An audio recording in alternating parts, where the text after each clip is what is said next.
expertise, and we are really looking forward to hear from them as well. So without wasting my time or your time in this case, I would like to, hand it over back to Yamini, the Secretary General. Thanks. Thank you very much for listening.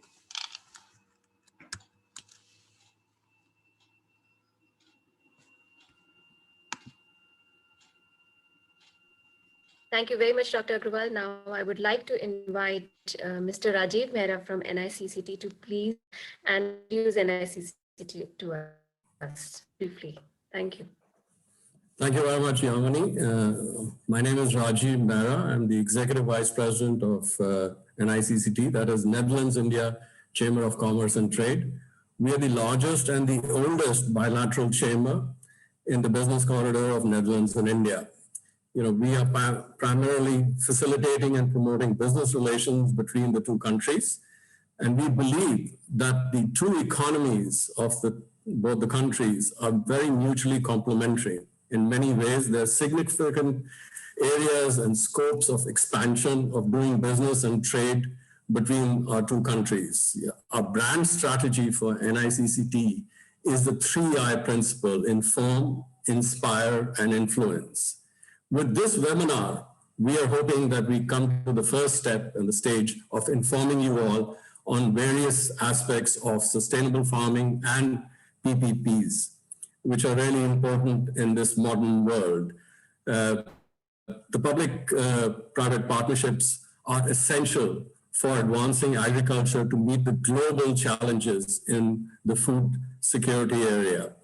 They also help in providing a wider access of technology and innovation, which is very much the key thought at the moment to introduce in our sort of global chain of food processing and farming as well. We can make the same farm yields much higher by introducing the new technologies and new innovations that are available. Unfortunately, the farmers do not have the direct access to it, but forming this link of the PPEs, we are able to facilitate that. And by facilitating it, we are only helping not only just the farmers, but we are also helping the consumer to get a better produce on their plates. A successful agriculture PPE should lead to a win-win situation that would benefit not just the farmers, as I said, also the consumer. It is not just about creating a simple ecosystem, but value chain for selected crops that will have an end-to-end logistics, and that will go beyond the farm to fork policy. And most importantly, we can facilitate at NICCT finding the funding partnerships. That's most important. The key factor is to find funds available for these partnerships, because without that, you cannot innovate. You need funding. And within our ecosystem, we have that possibilities as well. What I want to just add one more thing is that, no two contracts in the PPE are similar. Every new PPE will have a different contract.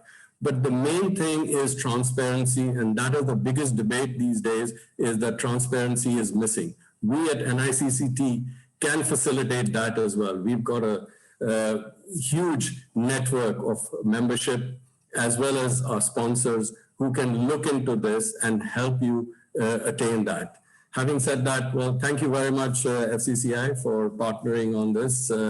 We want to take it to the next stage, and that next stage would be to have a pilot program on agri, on this PPE. And that's why we have our friends from the Dutch Embassy in India who would hopefully help us achieve that. Having said that, thank you very much. Thank you, Yamini. I give it back to you. Thank you, Mr. Mehra, for a very good introduction about what the topic is about and what is important for the farming sector in India right now, and how we can take it forward on the PPP basis. That's very interesting to know.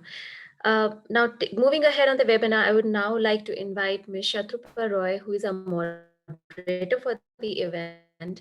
And from now on, she will be moderating our event. So, Ms. Roy, please, the floor is yours now. Thank you, Yamini. Thank you for having me, FCCI. And of course, this is a really nice opportunity. So it's my honor to host and moderate the event today.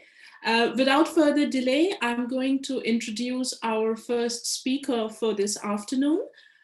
We have 4 speakers tonight, as you have already seen, but our first speaker today is Mr. Harjit Sandhu. He's the ex-principal advisor and for the UN World Food Programme.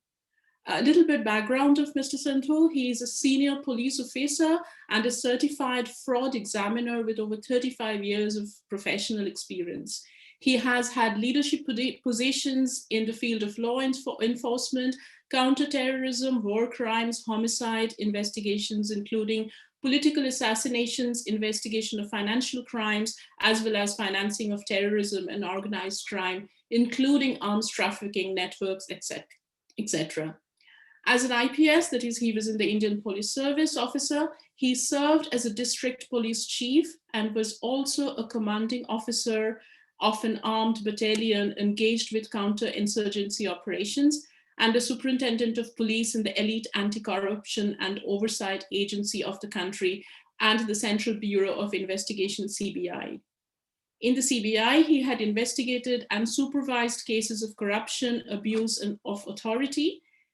And since April 2012, he has been leading a culturally diverse team of investigators in the Internal Oversight Office of UN's World Food Programme, the leading humanitarian organization fighting hunger worldwide, delivering food assistance in emergencies, and working with communities to improve nutrition and build resilience. He's also a trustee of FCCI, and this afternoon, he's going to be the theme presenter and talk about PPP opportunities for sustainable farming in India, the future of food now. Mr. Sandhu, I welcome you heartily, and the virtual stage is yours. Thank you so much, Ms. Roy, for nice introduction. I think you said too many things, so I don't have to say, but of course the last part, because I was wondering all the police and corruption and terrorism and all that, where does it fit with agriculture? I am from agriculture background. I'm a farmer's son, and plus I did my master's and PhD from Punjab Agriculture University. So some of that was very relevant. And with that, so I will use my PowerPoint presentation. I know this virtual thing sometimes doesn't work that well.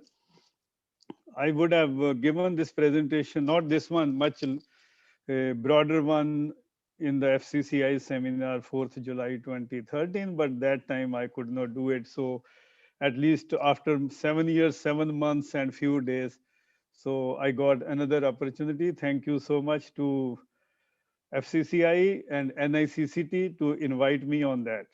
So I have a slide. I will try to use some of that. Let's hope it works.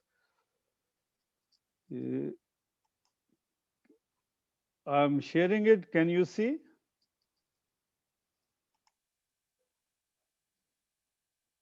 Can somebody confirm if you are seeing this?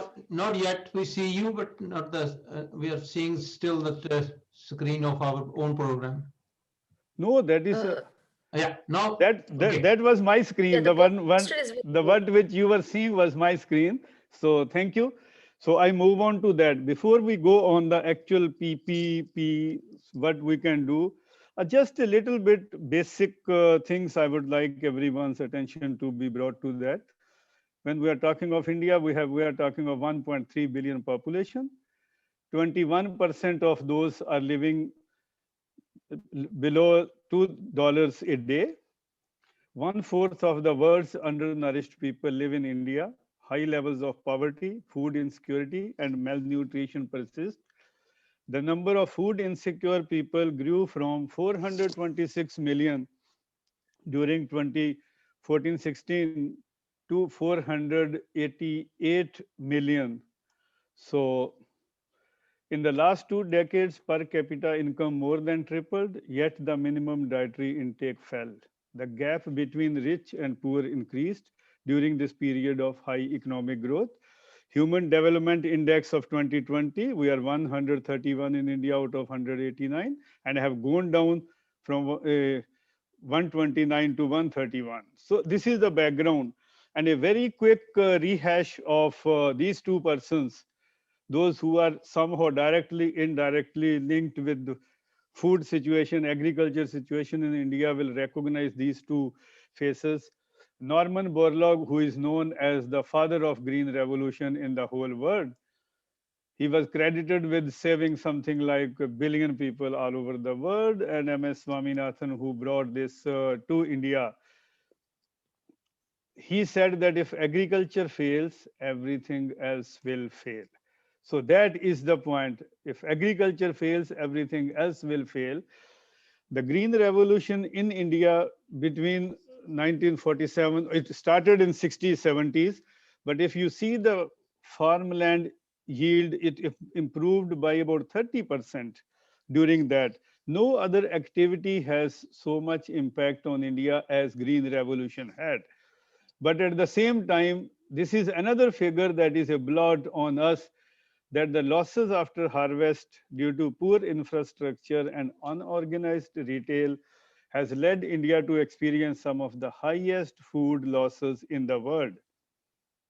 But when we are talking of the positive impact of green revolution, we also have to think of that the overall degradation of fragile ecosystem, where there were diminishing returns from the agriculture practices we were using, loss of soil fertility, soil erosion, soil toxicity, diminishing water resources, pollution of underground water, salinity of underground water, increased incidence of human diseases, global warming, so many things, the pollution, the chemicals, indiscriminate use, polluted soil, air, water, feed, fodders, everything. The presence of residues of fertilizers and pesticides, I'm not naming it, it is all in the presentation. They were beyond permissible limit, and in milk, dairy products, water, fodder, livestock feeds, and other food products. I may like to share that not only this milk that we get in the market, when during my PhD, one of my batchmate in PhD, he was doing research on pollution, and they got even human milk samples, and there were even beyond permissible levels of chemicals found even in human milk, and I'm talking of way back in 1981, and situation has not improved, it has much further worsened. Just last month, Guru Nanak University, Amritsar, they did one research on that, where they have found that all those farm workers who are just sprinkling those fertilizers and chemicals in the field, lot of them have got these carcinogenic and gerontological, like fetal deforming diseases. So this study is published only last month. So when we are talking of sustainable farming, all these things have to be kept in mind. So these are from my own field in Amritsar. When I last time went there, I took it. So we need to make India's agriculture sustainable to secure its food for the future. So very quickly, what we mean by sustainable means these four things which we need, the crops need, every crop needs: sunlight, air, water, and soil. We have to ensure as a part of sustainable farming that these four resources continue to be available to our future generations, and in a nice way, not that we hand over polluted water, depleted water. The water table in Punjab has gone down so much, and sunlight, due to pollution and smog, even sunlight is not that much as it should be. Air is pretty bad from pollution. Soil also is losing fertility because people keep on growing same crop. So all these we have to keep in mind when we are talking of sustainable farming and ensuring that our future generations get it. So before moving to actually what these public-private partnerships can do to have sustainable agriculture or sustainable farming, is the same thing. These two words are used mostly interchangeably. We need to look at the challenges what are there. I'm sorry, I have to rush it due to the time. So the very first challenge is low effective yield despite green revolution. Before that, it was much less. But after the Green Revolution, even now, look at these figures. The cereals, this includes every type of cereal, rice, wheat, sorghum, all cereals put together. This figure, World Bank publishes every year. They have the recent ones, but I just put it here only for comparison. The figures from 2014, kilogram yield per hectare. Look at where India stands. Average in world is above, and compared to China, Japan, USA, we are way below. You can look at that. India has 2981 kilograms per hectare, whereas our neighboring countries, Belgium is number one. It has more than 9,000, and Netherlands, where most of you are sitting, has got more than 8,700 kilograms per hectare, and India comes in the list of 140 at the 84th position. So that means we still, despite green revolution and its harmful effects, we still are way behind. So that challenge should also provide us an opportunity that how using that tragedy, we can use it as an opportunity. That means there is scope in increasing the effective yield per hectare. Other challenges, under investment in agri infrastructure, then fragmented land holdings, because due to division over the same land stays same, population is increasing, individual farm holdings are going down and down. So obviously that also is one point which can be kept in mind while making further projects. Lack of technical skills, lack of crop diversification, because there are some people that keep on growing same crops over and over again, and above all, poor storage capacity and poor food processing capacity. So economic contribution of agriculture to India's GDP is steadily declining. Indian agriculture sector needs a paradigm shift from labor intensive, that is low tech, to knowledge intensive, that is high tech. So how through PPPs we can make India's agriculture sustainable? PPPs have been effective in some other industries, in transportation infrastructure. However, they have not yet been properly implemented in the agriculture sector. Even though Ministry of Agriculture has been having a lot of conferences and they have published so many papers in the last 5-6 years, but effectively it is still not done. So this model, PPP model, can be a major game changer for the agriculture sector, and it can really transform it at multiple levels, and it can still remain primary engine of rural growth and poverty reduction in India. Because when we go back to the yield, which I gave the figures, the agriculture, Indian agriculture still has the potential for major productivity and total output gains, because crop yield in India are still just 30% to 60% of the best sustainable crop yields in the other countries, developed as well as developing ones. So before we see what are the opportunities where we can, Mr. Rajiv Mehra did mention few things where we can have opportunities in the introduction. FCCI also mentioned about that. But this is the understanding the PPP model. These four things I put it, which is very, very important and basic. The very first one is goal commonality. We must have a shared vision. Strength complementarity, that I need you. Cost and funding, there is no free lunch. Both sides should be prepared. There is no free lunch. Then fourth, credit, risk, and responsibility sharing. We are partners. And conflict resolution. We jointly decide if there is a conflict. So keeping these PPP, these requirements, these basics, then we can go into that. And the real problems here are that first we have to have, the government has to have a high level national policy statement and policy which underscores what are the things required. I just put it there. This presentation can be shared with everybody. So I've listed some of those things. But what is the problem? That lack of trust is there. Trust, credibility, work culture, clear-cut business rules, legal framework, These have to be prepared before we go into that. And it has to be at all the three levels: production, storage, and distribution. We can't just have production. If production is increased by having soil, water, seed management, we can do a lot, but the efficient warehousing and distribution system is also required.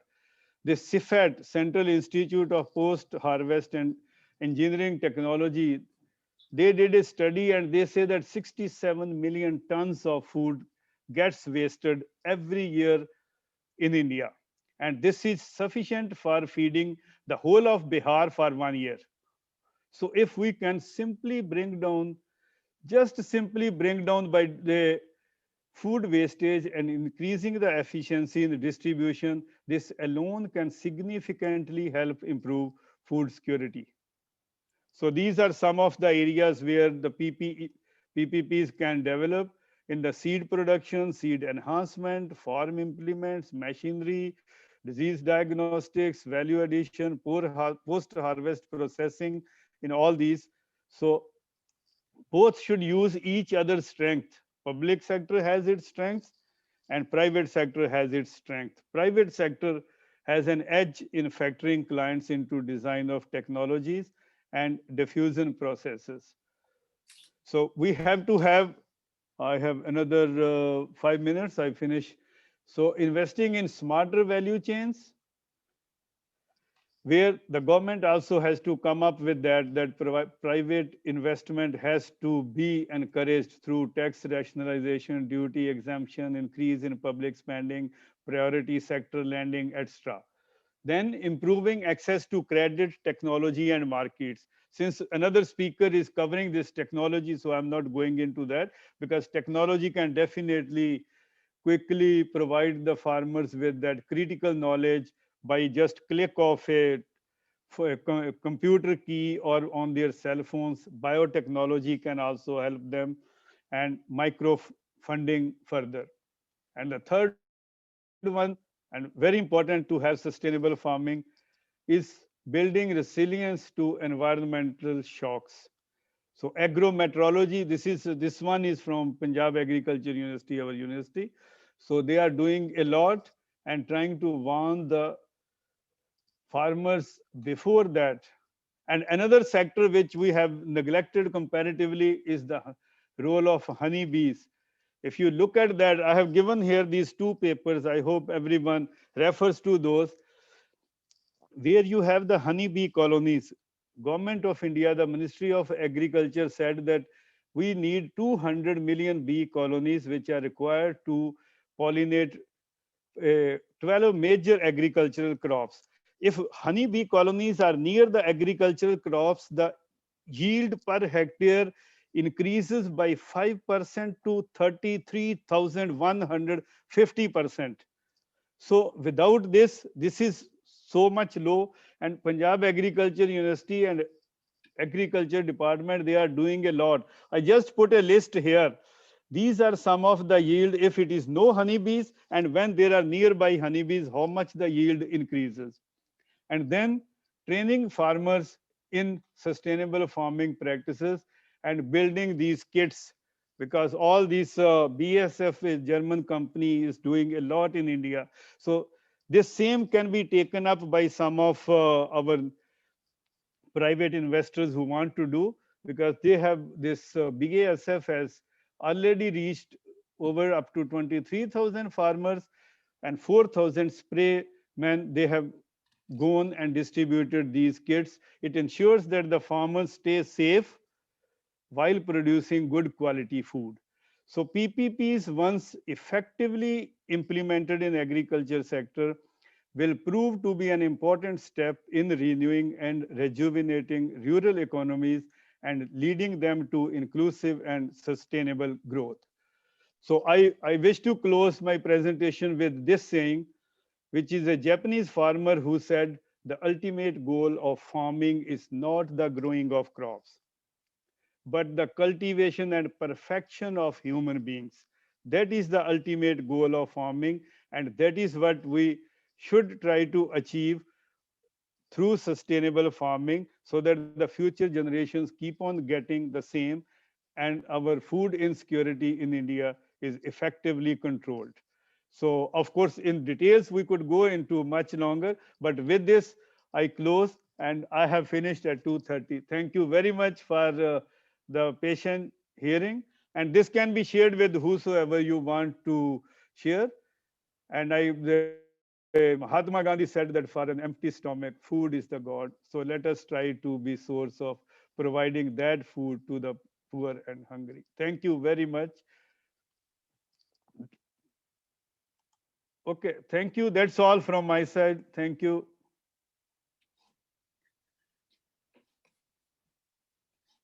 Thank you, Mr. Sandhu. That was very insightful, and you ended with a very, very humanitarian note on there that food is really God for the hapless. And with that, such a grim picture that you had painted, I think this is where FCCI today comes relevant, and this is where this webinar becomes relevant. So I'm really hopeful that after the end of the presentation from other three speakers that we have today in the panel, we will really come up with a more positive note, and we will be able to see a sustainable way of farming in India in future. So moving forward, we have our second distinguished speaker today. His name is Mr. Michiel van Erkel, and he's the Counsellor, Dutch Embassy based in New Delhi. A little bit background about Michiel van Erkel. He had completed his master's degree in Eastern European Studies in Amsterdam. In 1965, he had started his career in 1992 in Netherlands at the Ministry of Economy as a project officer and later regional manager of finance, supporting B2B projects in countries of CEE. This sparked his interest in agriculture, as many of the projects that he was doing were focused on different aspects of this sector. He continued his career in the field of trade and promotion and as a policy advisor at the Ministry of Foreign Affairs. Following his appointment as manager for the Network of Economic Advisor at the Netherlands Embassies Worldwide, in 2016, he became the Director of International Agribusiness and Food Security at the Ministry of Agriculture here in the Netherlands. He had visited many countries, among which India and Sri Lanka remains special mentioning, and he had promoted bilateral initiatives in business and presenting Dutch views on the development of sustainable agriculture. He had been appointed as the Agricultural Counsellor to the Netherlands Embassy in India and in Sri Lanka recently, and he has started in New Delhi in just February this year, which is 2021. A hearty welcome, Mr. Erkel, and I welcome you to this stage, to this virtual stage. Well, thank you, Ms. Satarupa Bosroy, for your kind words. Thank you, Dr. Agrawal and Mr. Mehra, for creating this opportunity, which is fantastic, really. Thank you, Mr. Sandhu, also for the interesting insight you gave me, because as Ms. Bosroy correctly stated, I'm only since a few months, actually, not even a month, I think, in India, and I have a lot to learn, and I also see this as an opportunity to learn. Good evening, ladies and gentlemen. Very happy to be here on this Sunday evening. It's a bit dark in my room, I'm sorry for that. I'm very happy to be here, and I'm happy that notwithstanding the global health crisis, we have found ways like these digital platform here today to bring us together and to strengthen the good bilateral relationship between the Netherlands and India. When I spoke to Dr. Agrawal just before this meeting,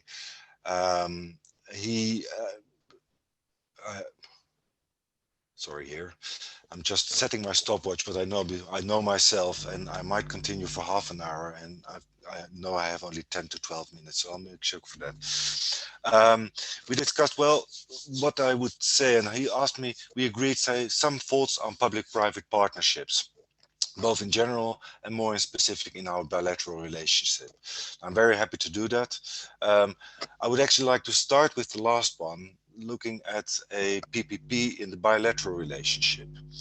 The Netherlands and India share a long and excellent history, a long relationship, a good relationship.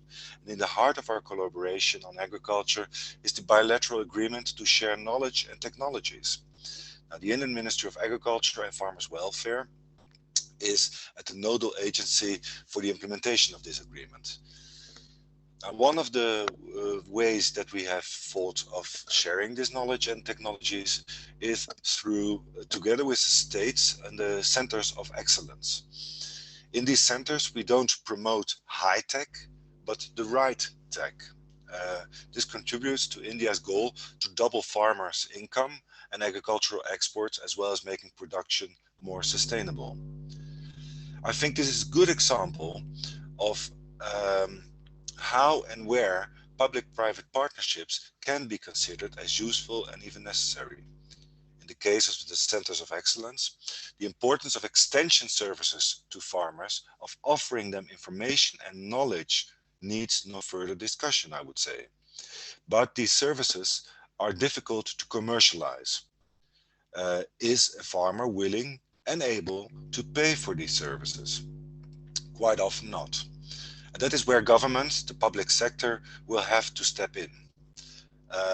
We saw this in the Netherlands, where after the World War, the government invested highly in extension services. It was understood that without knowledge, it would be impossible to raise the Dutch agriculture to a higher level. Farmers had to be convinced of the necessity and the usefulness of these services. Interestingly enough, it worked. And when farmers realized the usefulness of the advices and services that they were receiving, and their income improved, the possibility of to offer these kind of services on a commercial basis emerged. And you would see now in the Netherlands no extension service as we knew it in those days. This brings me to a more general view on public-private partnership in agriculture. And I'm talking, if I say agriculture, I'm not talking about the whole chain, the whole system. I'm talking about the actual farmer. I do think that in the public sector can be a very important partner to initiate, create, stimulate, and regulate. For example, by creating a guarantee scheme, making it easier for commercial banks to offer loans to farmers, for them to modernize their business. The world in general, and agriculture maybe even more, stand at a very important moment in time. The need for a more sustainable, climate resilient and adaptive agriculture is clear. In the Netherlands, our minister, since she joined office, has initiated a vision on sustainable, often circular agriculture. This vision has become, for my ministry, our guideline, also abroad. Now, one of the components of this vision is a circular agriculture, and it is to reduce the distance that food has to travel from producer to consumer.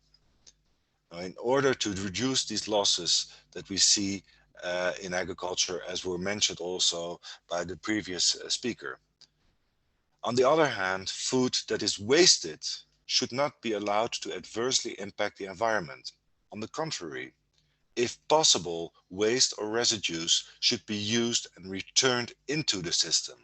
That is why we shouldn't speak about a food chain, I would also say, because it's linear, but about a food system, which can be circular and more sustainable.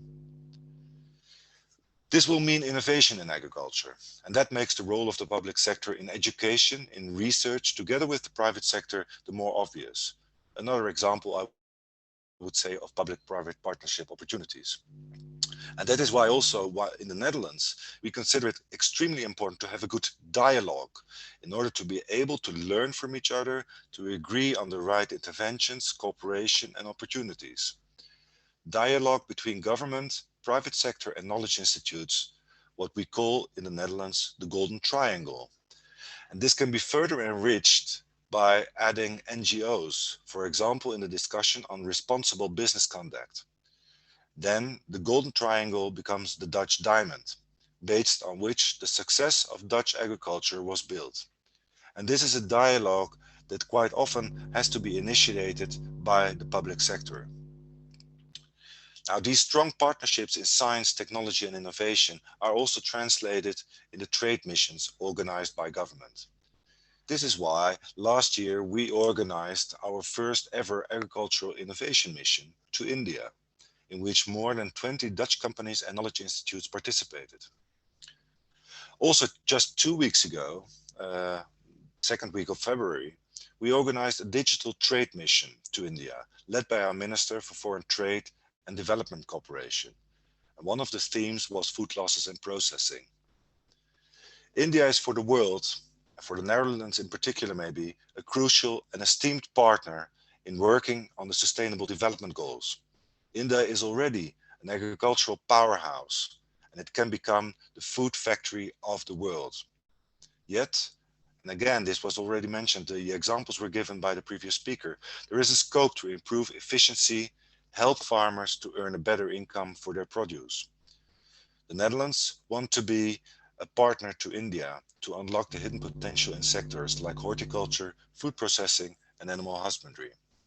Now, Dutch companies, knowledge institutes, and other stakeholders have already set good examples.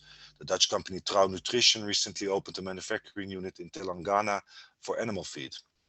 Seed companies like Rijkswaan, East-West Seed provide farmers with good propagation material and training. Other horticultural stakeholders, such as Dutch Greenhouse Delta, are also becoming increasingly active in India. The Rabo Foundation has funded over 100 projects to help farmers become self-reliant through access to finance and supporting small producers' business institutions. And maybe you heard, I think it was only 2 days ago, the recent launch by Schouten Europe, together with partners in India, of the first small decentralized fermentation production unit for the production of protein-rich tempeh. The ingredients are sourced locally at smallholder farms. These soybean farmers, some 2,000 for this first small unit, will receive a fair income and training in improving their production in a sustainable way. The first unit was partially financed from the Dutch Good Growth Fund from the Dutch government. We as a government, we believe in the potential of this project that it will have in supporting farmers and offering nutritious food to consumers, and therefore we as government stimulate these kind of initiatives. Now, looking at the potential and resources of India, now is the time to set up new collaboration and strengthen or expand the existing ones between the Netherlands and India. And I, as Agricultural Counsellor here at the Netherlands Embassy, I'm looking forward to deliver my, maybe humble contribution to these developments in the upcoming 4 years. Thank you very much, and the floor is again to you, Ms. Bosseroy. Thank you very much. That was so hopeful and that was so positive. We really, really hope that with the Dutch innovation and the Dutch knowledge in sustainable farming in India, we will be able to implement this soon. And post this seminar, both NICCT and FCCI will be able to hold a pilot program, and we will be able to see some of these glimpses, at least in India, of course, with the help of the Dutch government as well. This will not be possible. So we really, really hope that this comes in reality very soon. While wasting no more time, I'm going to introduce you to our third speaker today. Well, it's a she this time, and she is an expert in the food sector in her own rights. She is Mrs. Geetu Verma, and she is the Global VP Marketing and Food and Refreshments in the company Uniliver. To give you a little bit background about Ms. Verma, she's a part of Uniliver's Global Foods and Refreshment team based out of Rotterdam, leading marketing innovation in new health and nutrition spaces. Prior to her current role, she has been on the management committee of Hindustan Liver Limited as the Executive Director Marketing, Foods and Amp and Refreshment. She's a seasoned business leader with a proven history of creating businesses from scratch, scaling up nascent businesses and turning around performances in both developing and developed markets.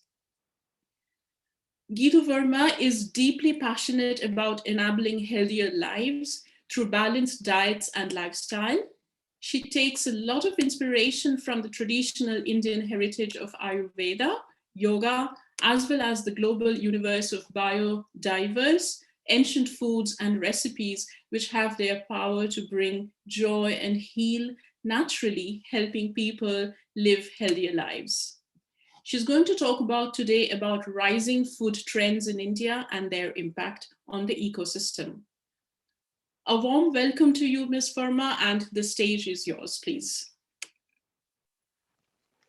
Thanks for the introduction, Shwetarupa. Dear panel members and friends, it's a pleasure to be here today as a panelist on this webinar. Thank you, FCCI and NICCT, for this opportunity. It's been extremely inspiring and educative for me to listen to Mr. Sandhu and Mr. Erkel and to see the impetus and force behind this critical agenda. I'm going to take the next 10 minutes to share some key consumer facts and few key demand trends which have been shaping India's landscape and their implications on the wider ecosystem. Do I have the ability to share my screen right now?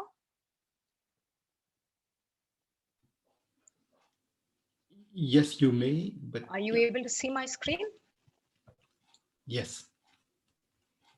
Just give me a minute. Let me get the full screen. Can you see the full screen right now? Yes. Yes, we can. Super. All right. Okay, so here we go. India can be understood through several lenses, be it the rural or the urban lens, or the many Indias where the belief systems, culture, dietary patterns, influenced by topography, history, are very different, be it from a Tamil Nadu in the south to a West Bengal in the east and to Punjab in the north. India is equally the story of the rising middle class and those below poverty line, and concomitantly, the overnourished and the undernourished, which forms a more relevant lens for the future of food. In the interest of keeping this sharp and relevant, I'm going to focus on two dimensions that are shaping the food demand in India. The first, what India needs. Within this, I will share a snapshot of the facets that India needs to become nutrition sufficient and a healthy nation. And within what India wants, I will call out a few key rising trends that we see among the more affluent, more aware Indians, which will shape the demand of food and the resultant agro-produce. To set a bit of a context, a pivotal change in India's food landscape took place in the 190 years, from the 18th to the mid-20th century, when several famines devastated the nation, making India primarily carbohydrate dependent, what we would call a survival diet.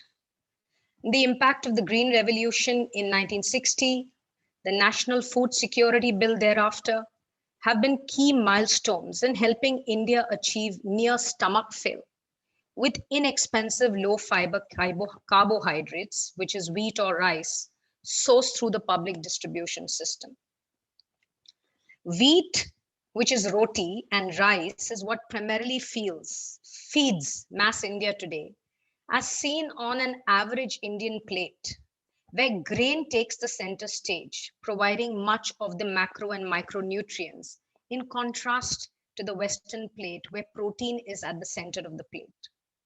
And while India is not yet calorie sufficient, the average daily calorie consumption in India at 2,200 calories is below the recommended 2,500 calories per capita per day, except for the richest 5% of the population. What Indian plates deeply lack is protein, so necessary for critical body functions and healthy growth. The share of calories from protein sources is only 6 to 8% in India, compared to a recommended 29%. And the imbalance is highest for the households in the lowest decile of consumption expenditure. Further, pulses too, for example, tur dal, with inflating prices and a key Indian protein source, has become increasingly inaccessible to the average Indian. The second point is the need for fiber and micronutrient rich foods. Even the richest households in India do not consume adequate amount of fruits, vegetable, and non-cereal proteins in their diets. Rice eaters get 1/6 of the dietary fiber versus that you could get from an apple or from finger millets. Diets which are driven by habit, lack of awareness, very importantly, affordability. Affordability being a function of yield, storage and transportation systems, policy, to name a few. Thus, Indians also lack critical micronutrients like iron, zinc, folate, as demonstrated by the deficiencies rampant in both rural and urban and affluent and not affluent India.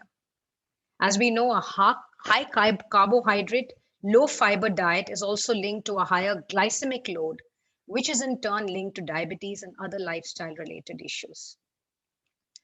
Thus, to summarize this section, to become a nutrition sufficient and healthy nation, India needs universal access to affordable protein and requisite quantity and affordable foods which are high in dietary fiber and micronutrients, including fruits and vegetables, besides the healthy supplementation programs being driven by the government. Now, let me move to 3 of the top trends, which I'm personally excited by, and the demand which is being created by the rising aware upper middle class and affluence. So let's go on to trend 1, which is about nourishing the mind and body. This trend is being shaped by the rising class, who have far left behind starvation diets and are now on to eating for mind and body nourishment. A few characteristics of this trend are: 1, the rising demand for meat and frozen meat products. While India is technically 70% non-vegetarian, the frequency of non-veg food in the diets has been very low, both driven by affordability and religious fasts for several days within a week. Rising affluence is giving an impetus to a more frequent meat consumers club.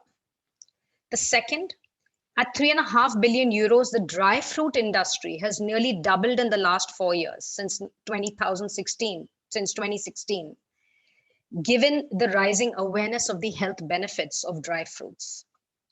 Increasing awareness of body beautiful, both amongst Generation Z and millennials, has led to a growing demand for protein-rich foods like peanut butter and specialized post-workout whey protein supplements. And finally, in contrast to the underserved on fruits and vegetables, the fruit juice market is poised to grow at close to 8% over the next some years, having already reached a sizable $2 billion. The next trend is food as medicine. And in this space, I want to talk about the resurgence of ancient knowledge and belief systems associated with Ayurveda, the twin sister science of yoga. Ayurveda, which means the science of life, is an inherent science practiced intuitively in Indian kitchens. It uses ways of combining ingredients, ways of cooking, tempering foods with herbs and spices, or balancing seasonal hot and cold foods. It's based on the foundational belief that good health begins with the stomach, with the right food, and by keeping our bodies in balance both within and versus the external environment. Some foods which are seeing a resurgence as a result of this are ghee, clarified butter, ancient several varieties of millets, inherently rich in soluble and non-soluble dietary fiber, herbs and spice-based drinks for respiratory tract protection and immunity, as well as herbs like Brahmi or Ashwagandha, known for boosting mental acuity and energy respectively. This is a trend set to accelerate because of and even after COVID. And the third and the final trend is about going organic. As per industry reports, the India organic market stood at a value of a little less than $1 million in 2020, and it's expected to grow at about 20.5% in the next 5 years. The growth has been catalyzed by both an increasingly health-aware consumer and government support programs. And while the market is fragmented, we expect to see more mature categories and brands going forward. If you combine this with youthful enterprise like that of Sunil Kumar in Bengaluru, who offers a rent your farm option at an affordable rate, you can see the shape of things to come. The concept is simple. As a client, you can rent a plot from his company, Swatyam Krishi, at ₹2 per square feet. You could rent anything from 500 square feet to a huge 1 acre plot, and you can rent it for 4 months in a year to a year. And then you can grow crops of your own choice. You can be guided to, or they can grow it for you. So in summary, what these three trends translate to is a growing demand for dietary diversity and healthful, mindful eating. This augurs well for a healthier, fitter India as well. Further increasing dietary diversity from a handful of crops and plants to a wider array of foods which are richer in nutrients, less water consuming, more drought resistant like millets, also has the potential to regenerate soils and the planet. This brings me to the close of my talk and the overall summary, which is captured in these 2 points on what India needs and what India wants. The first, a massive opportunity to ramp up availability and affordability of high protein, high fiber, and micronutrient rich foods to nourish the people and transform 1 billion lives. And 2, growing opportunities to infuse healthful diversity on Indian plates. So I'll close here and I'll be happy to take questions in the Q&A section. Thank you.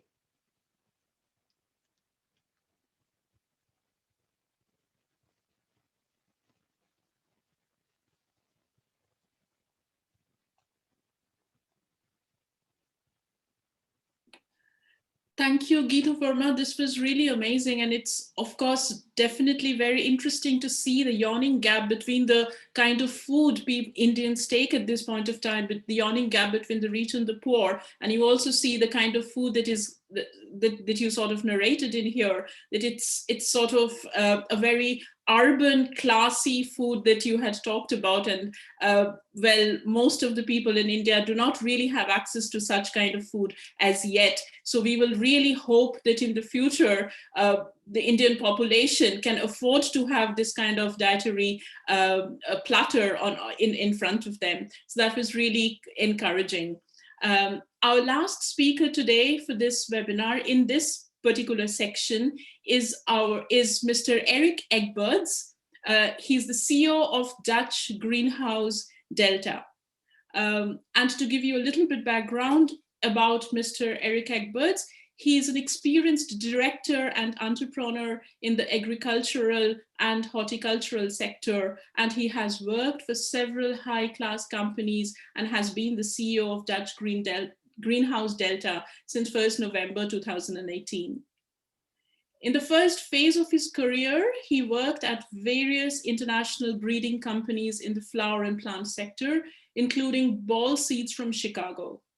From 2004, he fulfilled the role as sales lead North Europe for the router seeds Monsanto.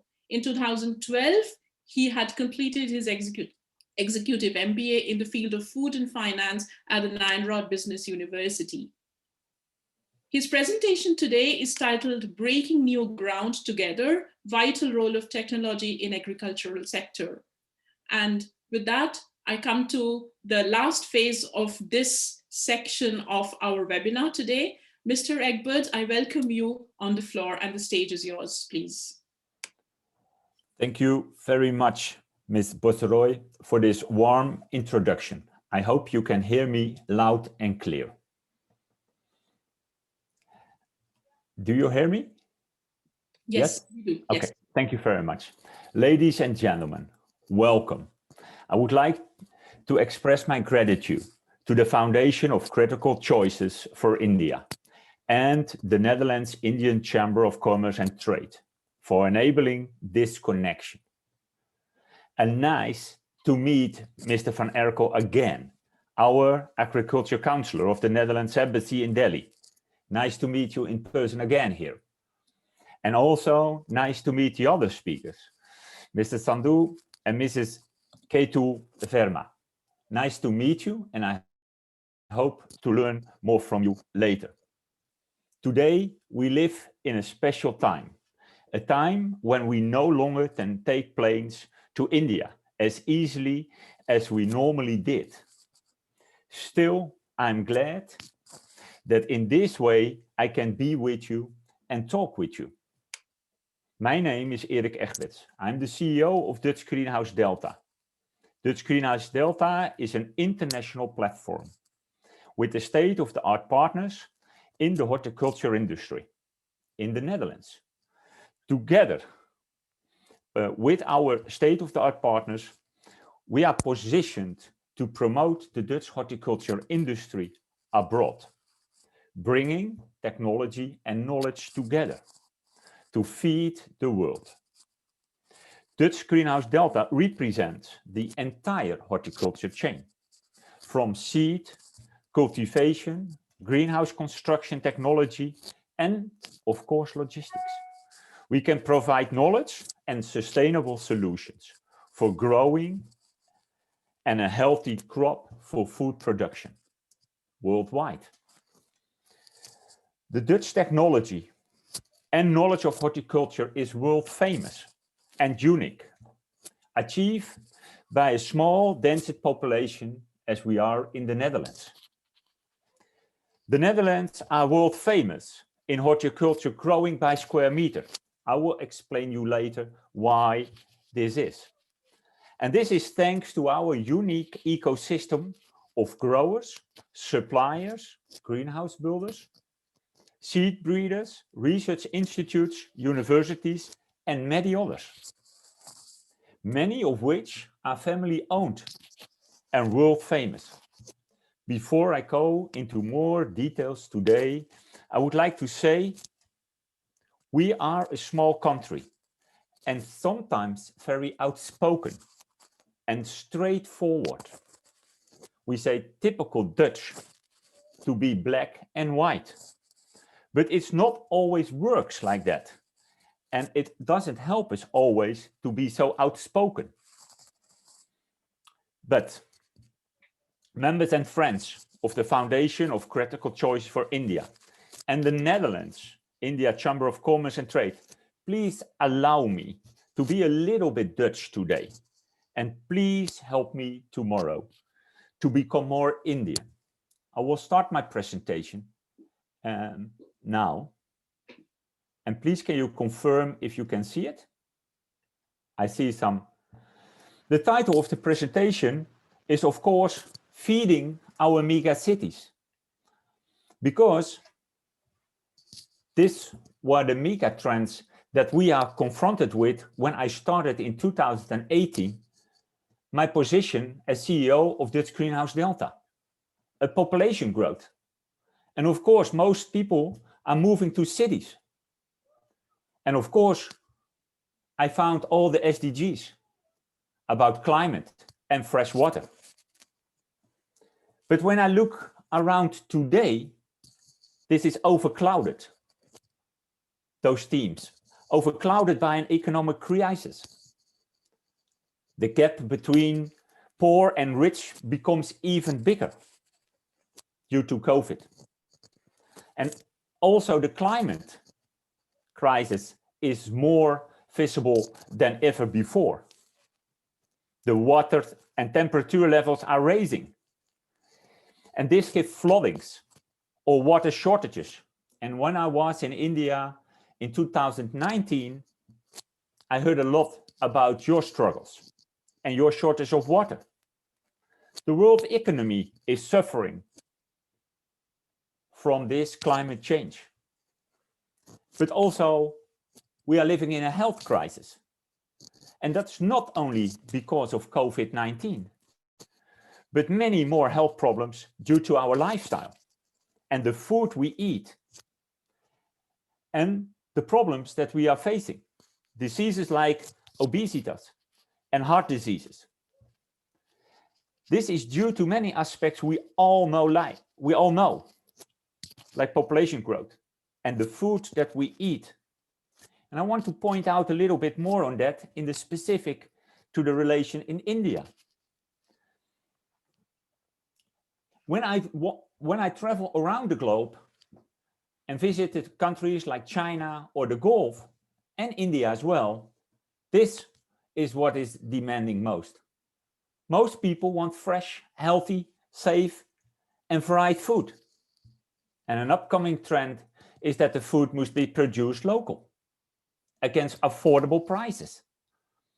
When it is not produced local, it's less sustainable, because too many losses due to the very long supply chain.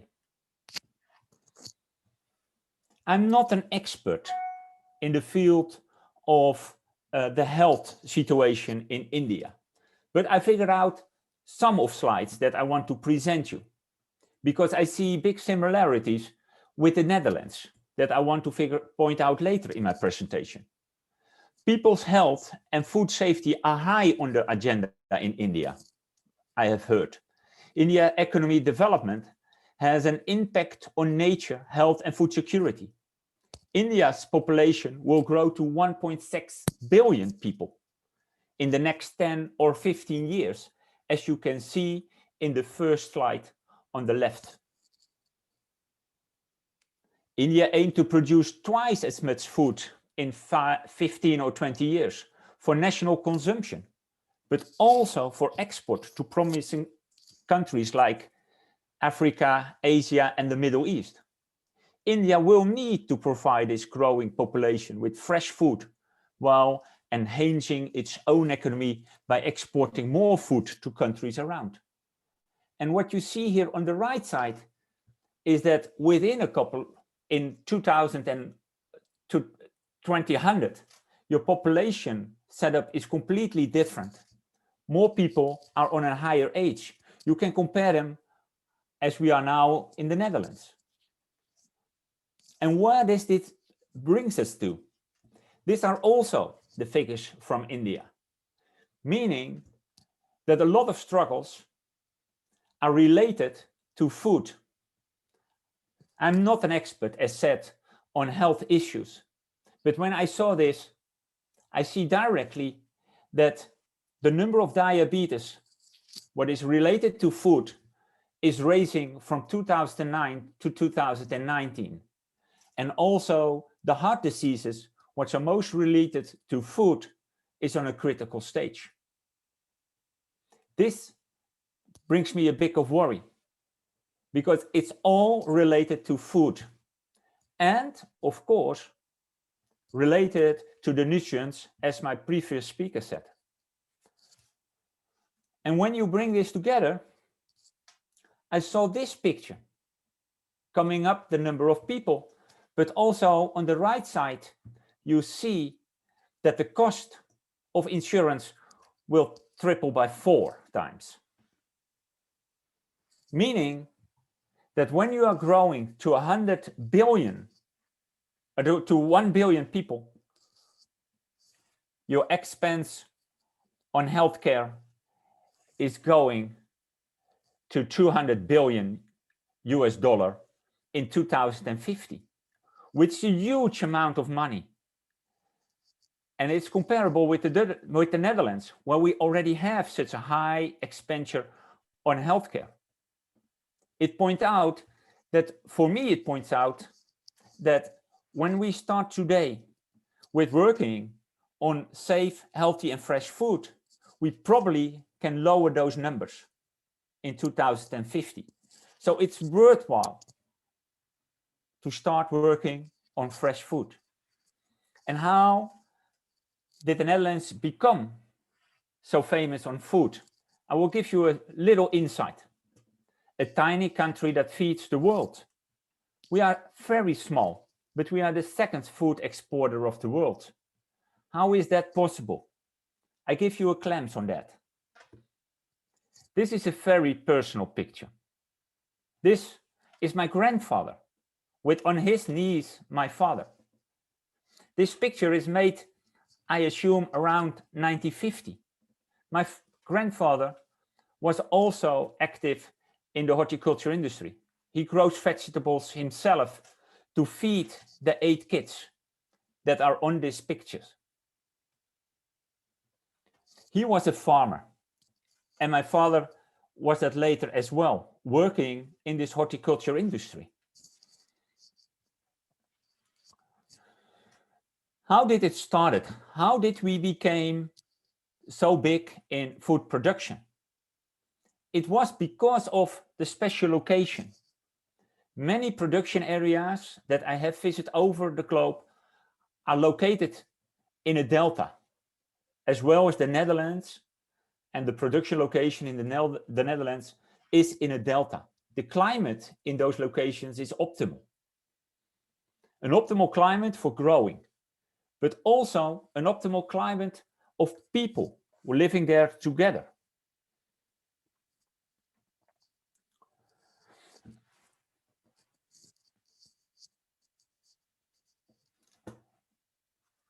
They're working together in a collaborative communities.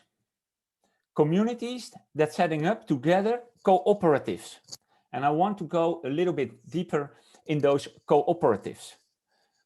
I think it's a very strong pillar also for the Indian horticulture industry. The farmers at this time that you see here on the picture in the early 1900s until I will say 1950 has established a lot of agriculture cooperatives. Growers have collaboratively set up a cooperative bank, mentioned before, the Rabobank, which is still the bank for horticulture. And growers have set up also cooperatives for purchasing materials. The biggest one, I think, to mention here is AgriFirm, which still is a leading purchase horticulture and agriculture cooperative for the farmers in the Netherlands. Well known is also a market cooperative like Friesland Campina. I think this example could work also very good for India to sell dairy. And a selling marketplace is also Royal Flora Holland. The government's role at this time was to facilitate and establish different pilot station research labs. I'm still talking about the 50s. At that time, the government owned the R&D centers and knowledge centers. And that is very important because that are the cornerstones for the small growers to go to and to ask advice, but also do some research on soil and plant materials, because you need to make sure that you are doing the right things as a grower. Those things need to be in the hand of the public parties. Till 2015, and that's the history, 2015, the cooperation between public and private in the Netherlands was structured in what we called product and company boards. The Dutch product and company boards are alliance of entrepreneurs, employee organizations within an industry. And it is good to know how it was set up, because it gave the power to each of everybody in the supply chain. The collective name for the system of shelves in these public law business organizations. The term referred to the character of functional government, and the shelves can impose charges and set rules that are binding on all companies in the sector. Today, those institutes are less present. We converted, as Michiel van Erkel just mentioned. Today, we are working with top sectors. Still, a collaboration between governments, private companies, and R&D centers, like Wageningen universities. We work together in, as Michiel van Erkel said, the triple triangle. Our experience over all those years is that we have a long history in breeding, producing and selling food. We are good in that. In producing food in controlled environment. And we have a long track record in tech innovation in order to gain a higher yield. It was only possible with collaboration, together with applied research, with good management and education in the same hand, working close together in this PPP setting. And imagine what this can do with India. Imagine what it could do when we add high-tech to this. And high-tech, doesn't mean a greenhouse with all the, let's say, very sophisticated tools, but you can easily start with covering a growing area so that you need less water and less resources. I just explained already on our way of working as we do with the top sector, and you can read it later. I think this picture makes very clear how we collaborate in the PPP in the Netherlands. It's on one hand, the government, private companies and NGOs. As Dutch Greenhouse Delta, we try to position ourselves here in the middle to make those bridges between government, private companies and NGOs to stimulate the use of high-tech greenhouses, because we believe that high-tech can contribute to bring a complete ecosystem, an ecosystem for all farmers. And an ecosystem consists of infrastructure. And infrastructure is not only roads, but is knowledge center. It is R&D. It is growers connections and IT. And of course, equipment and production and technology and seeds, trade and distribution. This is what we as the Netherlands can bring on the plate, a complete ecosystem to grow fresh and healthy food. And just give you one example, what can be reached when you go to a more sophisticated way of growing. Because we need to feed the world, as said before.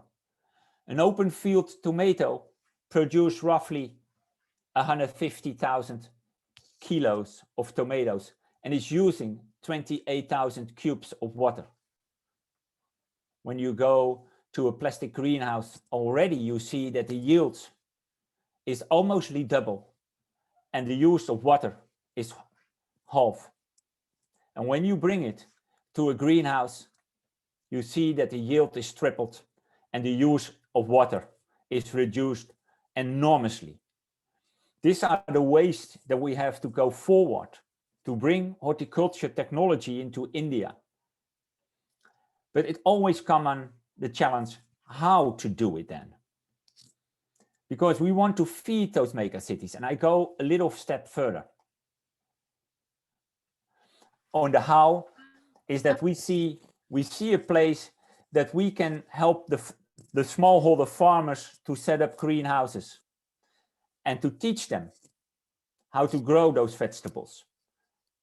Teaching and education is the cornerstone for the Indian farmer. Mr. Edwards, I'm sorry to intervene, but we are just running out of time. So if you could please I see. Share the time, please, for us. Yeah. Sorry about that. No, I'm almost ready. So we choose for a bottom-down and top-down approach, helping the small farmers with new technology that can be built together with your IT sector, and top-down, collaborating together with the retailers. My final words. Let's do something now. If it is not you, tell me who it is. And if it is not here, tell me where. And if it is not you, tell me when. Because we strongly believe that all the ingredients are on our plate. It's only a matter of thought leadership to bring everything together to help India, to help the farmers and help the consumers to have fresh and healthy food today on Sunday on the plate. Thank you very much, and I'm open for all your questions.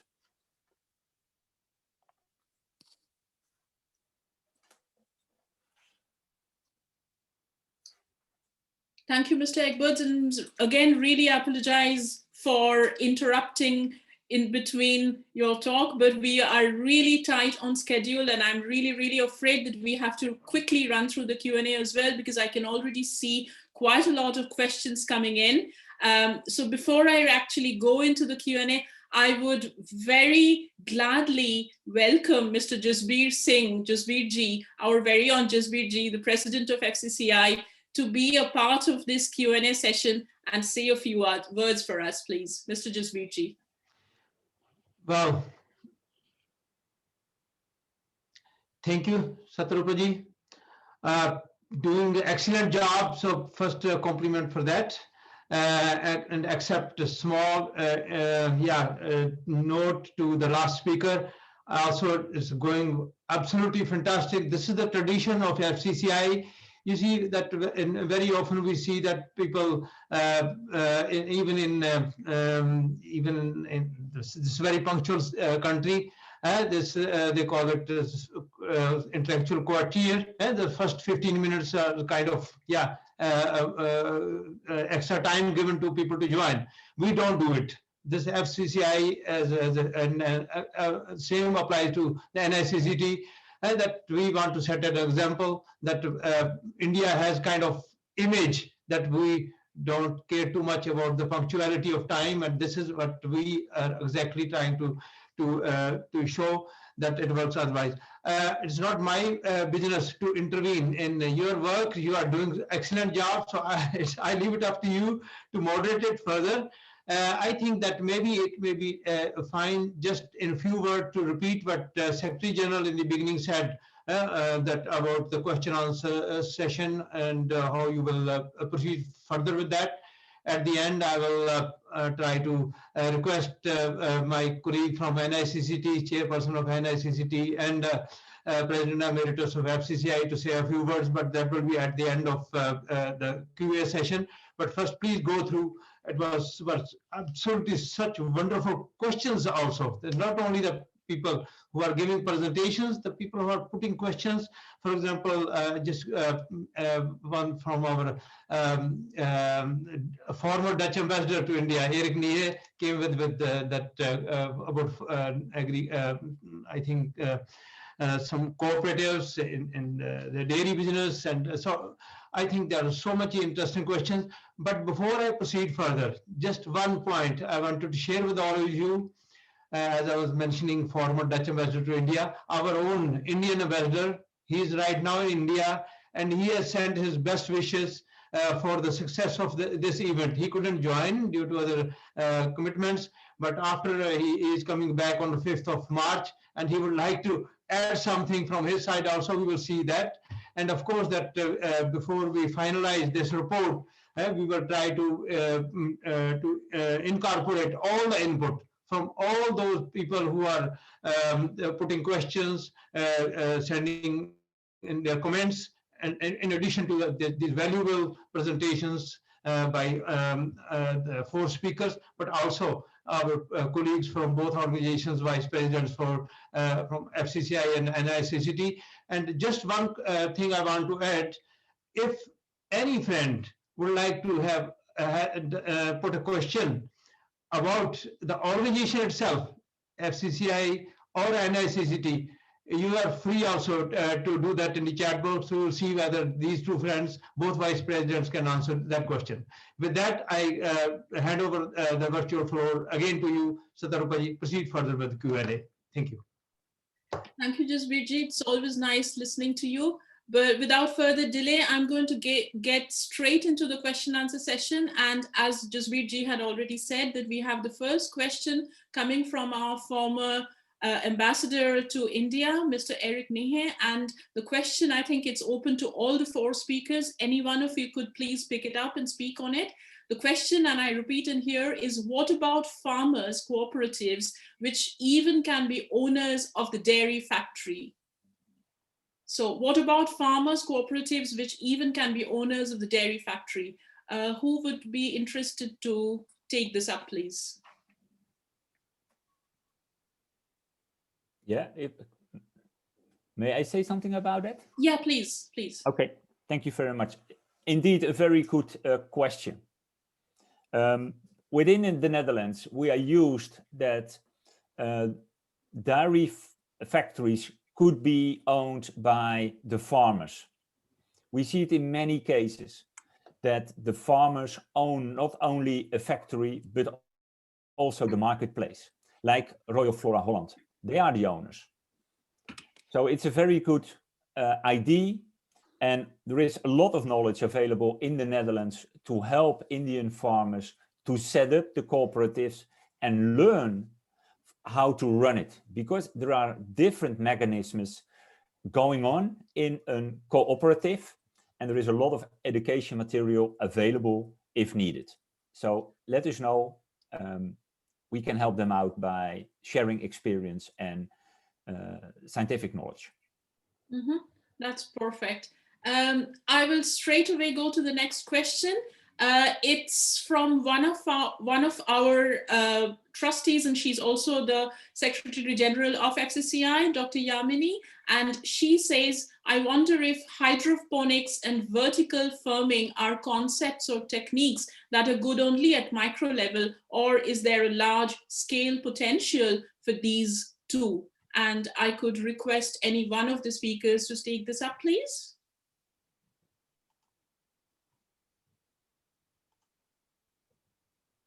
Yeah, maybe I may answer again. I don't want to be bold, but yeah. Oh, I know this is typically a question for Eric, so I do think that I think hydroponics is the answer is easy. Absolutely, vertical farming. It is absolutely important for, let's say, like Singapore. It might be interesting, if I may, Eric, because it might be interesting for example, a city like Delhi, if you would incorporate the question, well, local farming, and how far is that possible? However, at the same time, of course, we have the air pollution, as was mentioned also, Mr. Sandhu has already mentioned, air pollution in Delhi. I wouldn't like my vegetables to be grown at present, at least in Delhi. But vertical farming might be an opportunity, rooftop farming, etc. Eric, you might have to add something to that. Yeah, thank you very much, Michiel. You are absolutely right. Hydroponic is an option everywhere around the globe, because as I point out already in the presentation, the use of water, the use of chemicals, the use of fertilizers is much lower when you can control your greenhouse and control the growing circumstances, and especially the roots where your plants are growing in, because when they grow into the ground, all the water is going to the groundwater and it is going everywhere. So when you can control that on hydroponic, it's good. I do not see at this moment, this early, that there are setting up vertical farms in India at this moment. I think it's still too expensive to do. Some very specific situations, like Michiel mentioned, could be an option, but I foresee that it are used more in Singapore or in the Gulf region or in China, where it is sometimes very crowded, but I do not see it at this moment for India yet. Mm-hmm. All right, moving on, I have another question from Prasad Rao, Mr. Prasad Rao, and this question is directly indicated for Dr. Sandhu, and he would like to know whether we can balance pesticide usage and increasing the bee population. Mr. Sandhu, your take on this, please. Thank you, Ms. Roy. That is an excellent question, because in fact, I was thinking that this bee culture, apiculture should be much higher in agenda all over in India, but it doesn't seem to be outside of the agricultural institutions and the universities. So this pesticides, there is somebody who said that if you kill all the honeybees in the world, there will be a big famine, because the crops will not have proper pollination and they will die. So we have to have a balance. And this balance, that is why this biopesticides is coming up in some areas. And this is a really big area that PPPs can come in that. And I know at least some of those private small scale industries who are producing these biopesticides. There are some useful nematodes. Even IARI has had developed some years back. So definitely this balance has to be done. There is no, when I read this question from Dr. Prasad, Mr. Prasada Rao, is very nice, but we have to have a focus on that. Indiscriminate use of pesticides is not only killing the farmers, is not only spreading cancer massively, especially since Punjab is very high in this chemical pesticide use. It has to be emphasized, it has to be reduced, because pesticides are killing the honeybees. That is a well-known established fact. So we have to have a balance between that. There is no doubt about that. This balance has to be there. And the best option is to go more and more for biopesticides rather than these chemical pesticides, which are killing not only bees, but even other useful the insects and others, even birds are required for pollination, all those which are doing. So definitely the chemical pesticides has to be reduced. I hope I have addressed that. Yeah. Thank you. Yeah, very well said, Dr. Sandhu. Now I would want to request Dr. Agrawal, our Vice President, to have some open questions, I think, for all the speakers. Mr. Vice President, could I have you on screen, please? Yes, thank you, Satrupaji. Probably I was thinking about a question myself, and then I think my question would be more appropriate for Ms. Geetu Verma. What I think is, in your presentation, you talk about protein-based diet, yeah, which is key for nutrition and health for millions of people in India. But what you also see a big trend worldwide is going more towards plant-based diet rather than meat-based diet, also being vegan, but also better for sustainability. You know, growing meat per kilo is much more energy and water consuming compared to growing plant-based protein in that sense. And here we are also talking about how to increase the farmers' income in India. What I'm trying to see, because I see panel, a lot of also people in Netherlands and India, what are the export potential of protein-based food, which probably Indians are not using or consuming at this moment, to export it outside, or is it worldwide available easily? I mean, it's a very, please comment. I think it's a more open question, but you're coming from food and nutrition, so I asked this question to you. Okay, well, thanks for that question. I think there are several questions within that question. I think the first point that you make is about, India needing protein diets. I just want to clarify, it's not about India needing protein diets. It's about what constitutes a balanced diet. And a balanced diet needs to have the right amount of carbohydrates, proteins, fat, micronutrients.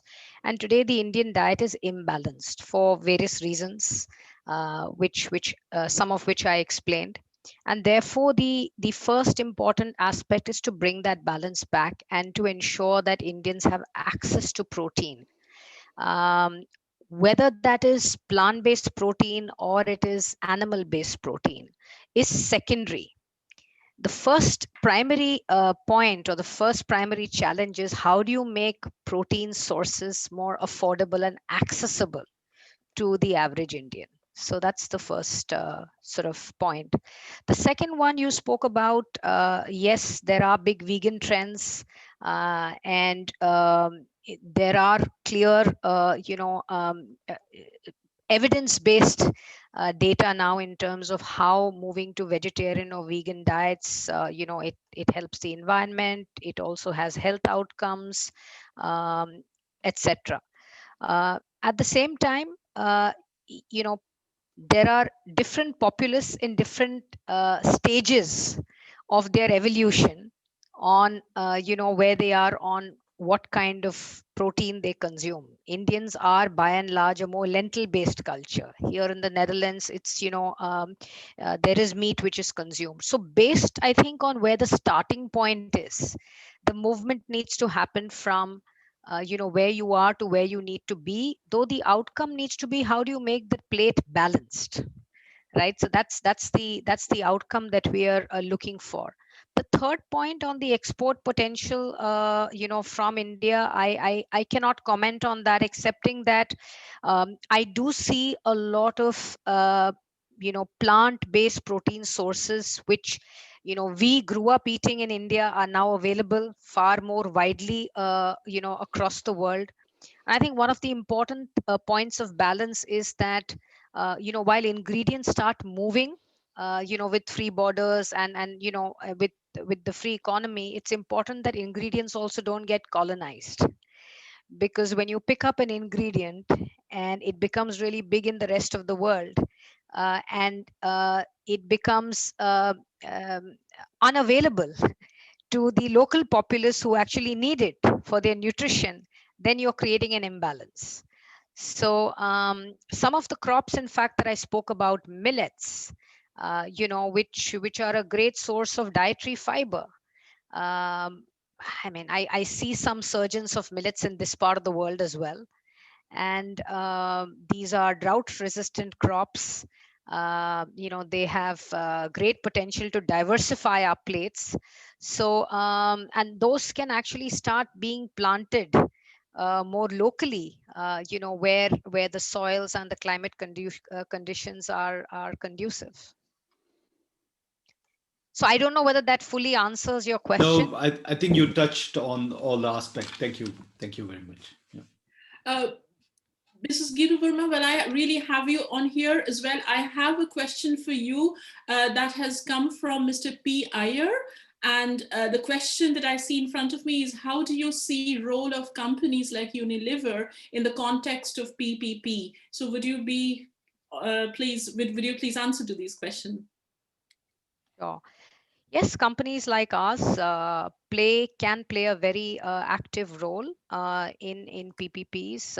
We have two examples of PPPs in India. One which is a partnership with the government of Maharashtra, which has been on since 2012 and has sustained, which is on sustainable sourcing of tomatoes, a very successful partnership. The other partnership is under the aegis of Trustee, which is actually a multi-stakeholder partnership. And this is again for sustainable sourcing of tea, and really reaches several small-scale plantations, smallholder plantations in India. Mm-hmm. Okay, I hope that really answers quite vastly to the question.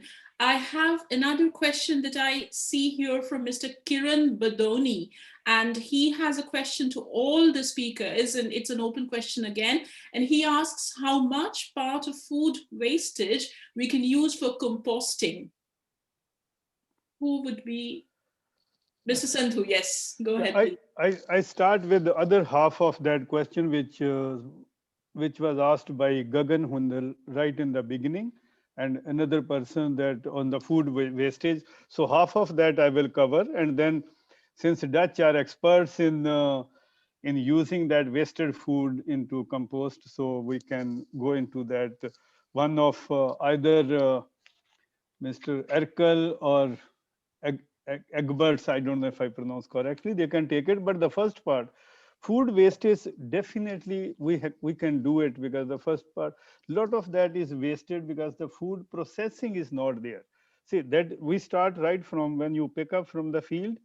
I have seen myself in Punjab, when the people, every year when they collect wheat, that is the time when suddenly rain comes. And a lot of wheat grains go waste because it gets wet, even from lower level. Even in those markets you see, because there is no proper storage place available there. So those are basic things which we can do it. Food processing, again, is so neglected. We are not talking only of the mainland. I have been 9 years in the state called Manipur, where the oranges grow in wild in two of the districts, and nobody is there to pick up those and processing it. It can be used for that. So there is a lot of scope. If the food processing is better and food storage facilities, it doesn't take any high-tech rocket science, just building some shelters which can protect the crops from the rain and other vagaries of nature. It can be a lot of that, which I gave that figure because they're asking about figure. 67 million tons of food getting wasted every year is a massive one. But definitely some of those that can be used to make compost, especially these fresh fruits, fresh vegetables. When they are rotten, they lie on the roadsides. So a lot of that definitely can be converted into compost. And once that is done, it will also save us from chemical fertilizers, because then that can be used as a biofertilizer rather than us resorting to the chemical fertilizers. So I leave it to other panelists to come back on that and take it from there. Thank you. Yeah, does anyone want to add something to it, please? Any of the speakers want to add something to this? Just a small addition, maybe. Compost is one thing. I'm not a technical expert, but I do think that what we need a lot is creativity. A lot of the waste, the waste, I would say, can be used in multi different ways. I have just recently spoken about the poddy straw, which is burned usually at the end of the season, causing, of course, a lot of pollution here in Delhi mainly, and in other cities. There are extreme good possibilities to use this paddy straw, actually adding value for the farmers, creating cardboard panels for other stuff. There are opportunities there. It just needs the creativity. And it's the same. I mean, waste, usually it has several value. I remember I was trying to Google it, but my internet and the other computer is out. We had this rest product for the production of, what was it? I think cheese, and nobody knew what to do with it. And now it's one of the most famous, well, no, it's a bit strange drink, at least we have in the Netherlands, and it's very popular. Somebody just thought, hey, I can make money out of this. Let's do it. Well, that's how we have to think about waste. Waste is money. Thank you. Yeah, perfect. And so rightly said as well, waste is indeed money. And coming to that, I have another question which has come from Mr. ML Fung. And he says, no, am I right? No, that is not from Mr. ML Fung. No, that is indeed from Mr. ML Fung. And he says that he already actually asks if there are PPP consortium set up here in the Netherlands. Does anybody can shed some light on this? And he asks, is there already a PPP consortium set up in the Netherlands? I think that's quite a difficult question, actually. What I also tried to show in my presentation, I think that PPP as such is a very broad term. I mean, as was said in the introduction, I'm an Eastern European specialist.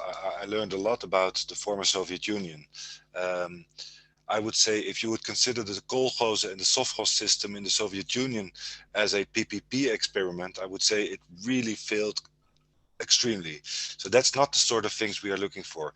I think that yes, there have been examples, and they were mentioned by Eric, and I mentioned them in the Netherlands, where government created a system under which extension services could be created, under which banks could offer loans to the farmers. So I would say those are the PPPs that I would mention in the Netherlands. But to look for them here there actually now for me in the Netherlands is a bit difficult. What I always think is an interesting one is where we have this Partners International Business Instrument, being used in India and in Sri Lanka and many other countries, where a Dutch consortium says, well, I want to tackle a problem, a challenge, create a dairy training center, for example, here in India. And then we as the government say, okay, I like the idea, find your partners in India, find support from local government as well, and we'll support you with sometimes very small funds, but they can act as seed money. Again, is that a public-private partnership? Sure, I think so. But it's good to keep a very open mind on what is PPP. Thank you. Mm-hmm. Okay. Yes, please, you wanted to say something. Yes, if I may add, yeah, please. Exactly as Michiel van Erkel mentioned, this PIB, which is Partner for International Business, is the opportunity that we took as Dutch Greenhouse Delta to be present in India in the coming years. We are starting up PIB in India at this moment to promote the Dutch horticulture industry and technology in India, together with the team of Michiel van Erkel and others, and our partners in India, to showcase what is possible with high-tech horticulture. So there are several examples of PPP already from the Netherlands in India active. Okay, that's quite nice, and I hope this answers the question that has been asked by Mr. Fung. I have now a direct question for the members of FCCI and NICCT, and this question is from Mr. Amit Zoj, and I am pretty much sure that I've pronounced it right. And the question goes something like this: how do you, NICCT or FCCI, help us to grow here in the Netherlands with PPP model? We are happy to leverage on the opportunity you create with your network across the Netherlands. So I suppose there is a bit of positivity out there, but does anyone from NICCT, probably Mr. Agrawal or Mr. Rajiv Mehra, would you like to comment on this, please? I think I'll give the floor to Mrs. Edith Norman. She's more into this, so please, Edith. Thank you very much, Rajiv. Yes, I would like to comment. I'll gladly comment on that. First of all, I want to congratulate all speakers, moderators, and the entire program this afternoon for an excellent program. I mean, everybody feels very privileged to be part of this. Great content, great level. So, and yes, the question is, how do we enhance the PPP as NICCT? I can give you an example, actually. And I can even give it a name. It's Wayanad Coffee Park. In Kerala, there is a project which is called Wayanad Coffee Park. One of the original ideas was twofold, actually. First of all, everybody knows that that part of India is being flooded regularly, and therefore there are big losses for farmers and the rest of the population there due to the floods. The Dutch have been involved in helping to not only rebuild and reestablish what was flooded away, but also to make sure that the floods have less impact. But on top of that, there is an initiative by TU Delft, Rijksuniversiteit Groningen, and the state of Kerala and NICCT to have a partnership, which is actually what we nowadays also call not only the golden triangle, but the triple helix, which is probably the same, and which emphasizes also the partaking of academia in the same field, in which the idea is to have sustainable farming by putting specific plants and trees into the soil of these farmers' lands, so it will not be washed away by the flood, which will help them to grow a sustainable coffee plantation, at the same time making more money, which we are trying to find funding as NICCT via banks and other institutions. And at the same time, these plants are being carefully selected by university like Wageningen, TU Delft and Rijksuniversiteit Groningen, specifically to that place, in a way in which it not only holds the soil together, but also has a CO2 neutral footprint of the coffee itself. So this is a perfect project in which it shows that all aspects that we have heard this afternoon, from helping the farmers, making sustainable agricultural products, helping them grow better plants and making more money, at the same time looking to the environment and looking at the financing of it all, is in the process of being there. We also already had a 1 week seminar a few months ago between the Dutch part and the Indian part, in which the state of Kerala is also financing part of this project. So this is what we do and where we are partaking, very happy to do that. And of course, we are open to other initiatives as well, but we do have the knowledge pool and the people involved to really hopefully helping to make a difference. Okay, that was so nicely said. And for those ladies and gentlemen who have not really met Edith Nordman, she's the chairperson of NICCT.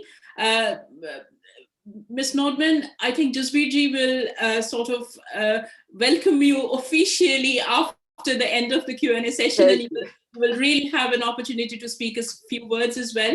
But it was nice hearing you as well, and thank you for being here with us today. I have another question, which is now from Anish Chauhan, and this is a question again for all the panelists, and he asks, what do you think is the role of knowledge institutes in India in the agri sector from PPP perspective? There is significant interest in Indian industry to take existing tech and technology, that is, and apply to India, the so-called low-hanging fruits. But India, well, different Indian regions may require specific rather than general solutions. So how can PPP constructions promote this? So who wants to reply to this question, please? Mr. Sandhu, I see you nodding. No, it's a brilliant question. I see Anish Chauhan, he also sent me one email. I will be in touch with him on regarding that email also if he is listening live to this. But definitely there are a lot of issues. In fact, it takes back to those which I had put it, those for basics of PPP, because you have to, both sides should have a feeling that we need each other. There is no dearth of institutions in India. There are so many, like I made a presentation on something different on 24th December for the National Agriculture Research Academy, something. There are so many agriculture related institutions under ICAR and under 60, so many of them, they are doing it. And this area is which everyone is showing interest in that. So everybody, it becomes a buzzword there. So this PPP has become a buzzword for the last 5-6 years. I see they had a big seminar few days in 2014. Then again, all these agricultural institutions, the universities, they all take up.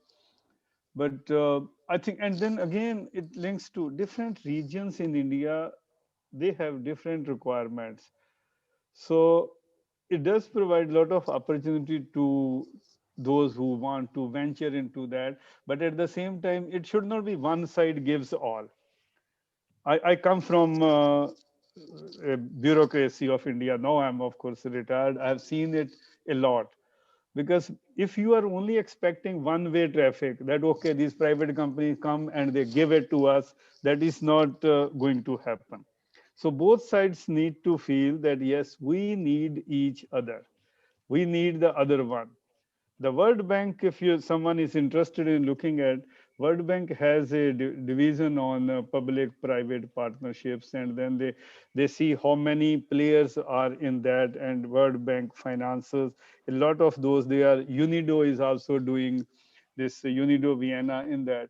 So it's something which is upcoming, and it is not like it starts now and ends now. We have to continue And once this knowledge is based, knowledge management, it brings into that. I can go on a lot on this, but since it's a good beginning, I can say that people like Anish Chauhan, he's a PhD student. These are the people who coming from there, and they can be a very good bridge between the Indian institutions and the PP, like private companies from outside. So I hope, I know there is no specific response to this, but it does, he's very right. For India, for every state, a specific requirement. You cannot, one size fits all will not work in that. I gave example of Manipur, for example.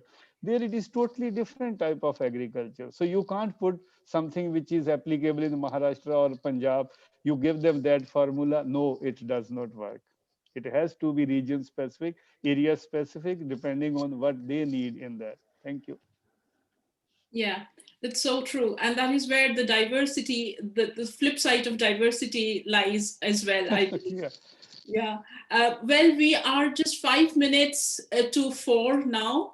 So I have to, with a quite a heavy heart, because this was going so well and we were really listening to such in-depth and insightful talks. I really want to feel bad that I have to really end it here. But yes, as time constraints are always there, and it's a Sunday evening, it's a really, really nice sunny Sunday evening. So you still have some sunlight left to enjoy for the rest of the evening. So I would say that it is the end of the Q&A session.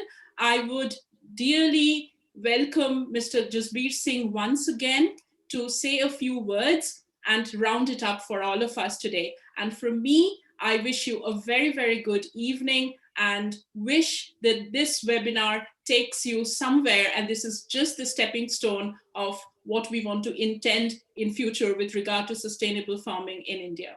I wish you a very good evening. Over to Jasbirji. Okay. Well, thanks, Satarupaji. Again, before I start thanking all those who have made this possible, I would like to invite President Emeritus of FCCI, Mr. Ram Lakhina, who has prepared some comments to share that with us. Lakhina ji, can you hear me? Loud and clear. Okay, please try to be short as we try to finish on time. Floor is yours. Thank you, Jasbir. Participating in this webinar this afternoon has been a fascinating learning experience. We had 4 excellent presentations, all coming from different backgrounds with different set of knowledge and yet very complementary to each other. Overall, on the whole, the picture which comes out of the presentation is a very positive, hopeful picture in terms of India's potential for increasing productivity, production, for decent nutrition for Indians, and maybe in a later period of time to be food factory for the world. There is one element which I noticed should have received more attention. That is the question which my friend Eric Niher raised, and I think it needs to be discussed a little bit further, and that is the importance of cooperatives for sustainable farming in India. Eric raised the question in relation to the milk farmers. In India, we have the excellent example of that in the form of Amul. Amul is the largest cooperative working in India in the field of dairy farming and has been very, very important in creating white revolution in India by making India the largest producer of milk in the world. And the Dutch government has played a role in that one, and therefore, and that is a template which can be used for a number of other cooperatives in India. I know time is short, and therefore I would end only with the emphasis of cooperatives for sustainable farming in India. Thank you. Thank you, Khenji. Excellent comments, kind of summing up of this webinar. Before I conclude, I will first request my colleague from NICCT again, Ms. Edith Nordman, on behalf of NICCT, if you have a message for the viewers, please, floor is yours. Please demute. Excuse me. Thank you very much, Jasper. Now I'm unmuted. Thanks for letting me know before I did the whole story. Well, thank you very much for an excellent event this afternoon. Before I get to the key message, I would like to just have 2 sentences. I know we are short in time. What we saw this afternoon with our excellent speakers is that the field of agri and the PPP is as vast as India itself. So from the seed to the plate, it's a big travel and many opportunities for both countries to work together and in different fields. And we started off today with the remark that in 2013, the outcome of the seminar was that cooperation and collaboration is key. I think now, nearly 8 years later, the same message should be clear to all of us. Like we did this seminar together, like we have speakers from both sides together. Cooperation and collaboration is key for all opportunities for sustainable farming and cooperation in the corridor, and working together and enhancing yield and everything which is necessary. So this is the first stone of our foundation to that. Looking forward to taking this forward together and with everybody in this corridor. Thank you very much. Thank you. It's excellent summing up in a few words. Before I kind of conclude this event, first I would like to thank Edith and especially Rajiv ji for making this possible. This is cooperation, this is starting point. And for those viewers who are putting questions about what FCCI and NICCT can do in this PPP project. To those friends, I would like to tell that FCCI basically is a think tank. We generate ideas. We are not directly involved in implementation of those ideas. So there we absolutely need NICCT and those other friends if we want to really do something in concrete groundwork. And we can have a pilot project, for example, where we both organizations work together with the private parties, and of course with the government of India and the government of this country. Well, I personally feel how it started this event. We were struggling with some ideas about what's going on in India about the agri laws and the future of agriculture. And we see a global trend, and that's in a global trend of kind of not only globalization as such, but also we see, and not only elsewhere, but also in India, kind of retreating government involvement in many sectors. Retreating governments, upcoming private entrepreneurs taking that. And some societies, that especially that one that like India, that has a way to go. And there it is really needed that the government remains kind of in the center. On the one side, we have the farming community. On the other side, we have, of course, that those private entrepreneurs who can invest, who can energize the whole sector. With the PPP, how we can develop this idea further, and that, of course, nervous system as India. Now we have seen the example, for example, in Maharashtra and some other states also.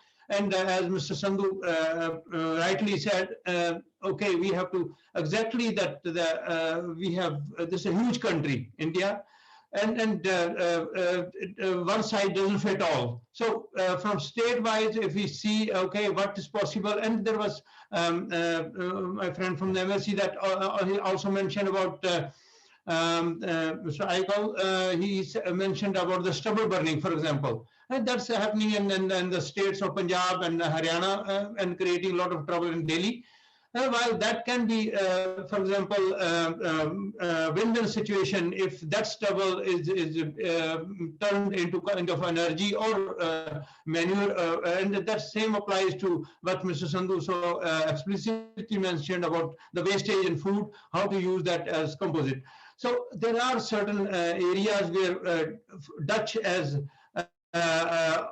yeah, we are lucky. We are here based in this country, and this country is so innovative, and that's the reason. That's the reason, despite being so tiny spot on the world globe, and that being second largest exporter of agro products, this is not a small achievement. And I have mentioned that very often in my communication, whenever happens to the government of India or to even to the farming community. Let's learn something from this country, and this is just a small step in that direction, in which we invited different experts and it has been such an enriching experience that Lakinaji also mentioned, to hear all those experts. And this is not, let's not think that this is just one event. We need a lot of events. This is a sequence. And this is the beginning, and let's proceed further collectively to reach those goals in which we see that the farming becomes sustainable, and that the farming community in India that needs assistance from technology, from innovative section, from educational institutions. There is so much to be explored yet. And so this is, I think, the right beginning. And again, thanks NICCT for joining hands with us. And I really hope that we will, of course, proceed further on this path. And my sincere thanks to Mr. Michiel from Erkel, from the Dutch Embassy. Well, I hope that in future we will be fortunate enough to interact with you more often, as you are going to stay there at least 3 years more. And in that, let's see as a target that in that your tenure, we reach some tangible results. And even though you are only a month there, your vision about the future of agriculture in India and cooperation, that was absolutely fantastic. And of course, that if somebody is working with Uniliver, yeah, then we cannot expect anything less than what we saw here from Mrs. Geetu Verma. Thanks a lot, giving us insight that not only the quantity of food, but we also quality of food. That's a huge issue in India. Mr. Sandhu also mentioned indirectly that also. So that this is exactly, and if a global player like Uniliver comes in, yeah, then absolutely nothing should be impossible. And so thanks for joining and giving us insight. Hope you will be available in our future endeavors. Then Mr. Eric Egvers for Dutch Greenhouse Delta. Yeah, technology has played such a vital role in uplifting of agriculture or farming, I would say, as a broader concept in this country. Technology is I think that's the key factor. Otherwise, with such small scale land holdings here, 150,000 people only employed in agriculture, and then becoming second largest exporter of food grains, food stuff in the world. So this is not a small achievement, and that's exactly that needs to be done. That technology, what you are exporting and sharing your experience with India, it needs to go much further than is happening at present. for example, that especially India is producing a lot of, for example, food grains, wheat, rice, that's in a surplus. But exactly what the glass gardens can do, greenhouses, that's exactly where that input is a must, because that will not only produce the food in larger quantity, it's also quality of food what we need, because we are missing that part, because this is in open field, you cannot have that plenty of tomatoes and all other things that are so vital to our health. So that their greenhouses can be play a vital role. Thanks again. And then, of course, that our own not only crime fighter, Mr. Harjit Sandhu. Well, a very valuable colleague, and of course that again from this floor I have to congratulate him again that his organization won the Nobel Prize of 2020. That's not a small achievement. So he's not just another speaker. And we saw, and that was also very interesting, that his own background.